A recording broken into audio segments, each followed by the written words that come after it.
Hello guys, আসসালামু আলাইকুম। Welcome back to my channel.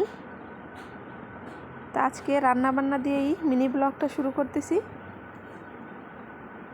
তো এখানে একটু জিরা, আদা রসুন ব্লেন্ডার করে নিয়েছি, আর পেঁয়াজ আর কাঁচামরিচ, গোটা গরম মশলাগুলো সবগুলোকে ভেজে এর মধ্যে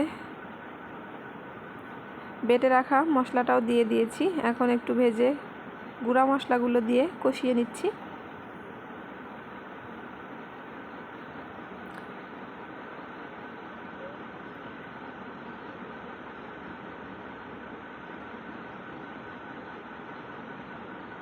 আসলে এই ফ্রাই প্যানটা আজকেই বের করেছি, এটাতে প্রথম মাংস রান্না করতেছি। এখন কেটে ধুয়ে রাখা মাংসগুলো সব দিয়ে দিচ্ছি। এটা আসলে কক মুরগি, তো সাথে একটু আলু দেব, দিয়ে মাংসগুলোকে সুন্দর করে কষিয়ে নেব। পুরো ভিডিওটা দেখতে থাকো আর সঙ্গেই থাকো।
এখন রাতের প্রায়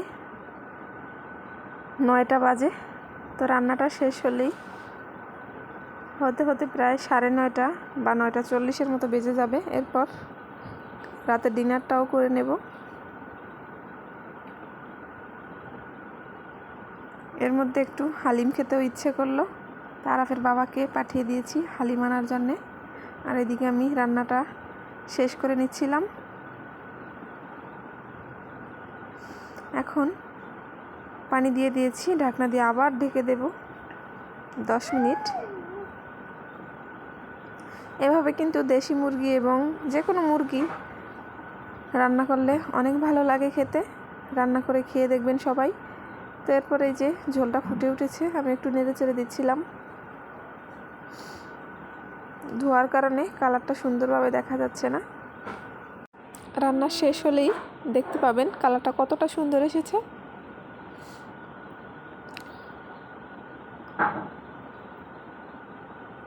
আসলে ধোয়ার কারণে ক্যামেরায় এক এক সময় এক এক কালার দেখা যাচ্ছে।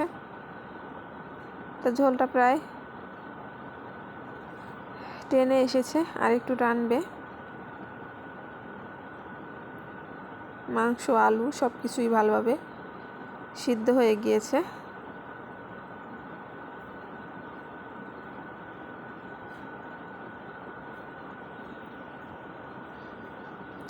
তো আমি হালকা একটু ঝোলঝোলই রাখবো তরকারিটা, যেহেতু রাতে একটা তরকারি, ওই জন্যে একটু ঝোলঝোল রাখবো।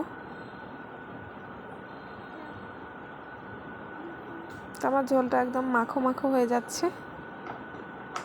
এখন চুলাটাকে অফ করে দেব। চুলার গরমেই আরও একটু ঝোলটা টেনে যাবে। ধোয়ার জন্য কিছুই দেখা যাচ্ছে না ভালোভাবে।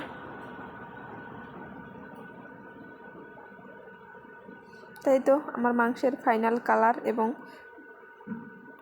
ঝোলটাকেও টানিয়ে নিয়েছি। একদম পারফেক্টভাবে মাংসটা রান্না করা হয়ে গিয়েছে। ভিডিওটি কেমন লেগেছে অবশ্যই কিন্তু কমেন্টে জানাবে। ভালো লাগলে লাইক, কমেন্ট, শেয়ার এবং সাবস্ক্রাইব করে দিও। আর এদিকে হাজব্যান্ড হালিম নিয়ে এসেছে।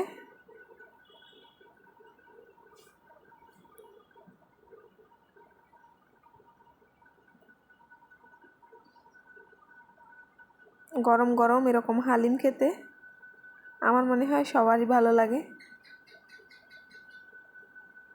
তো ভিডিওটি ভালো লাগলে কিন্তু লাইক, কমেন্ট, শেয়ার এবং সাবস্ক্রাইব করতে ভুলো না। আল্লাহ হাফেজ।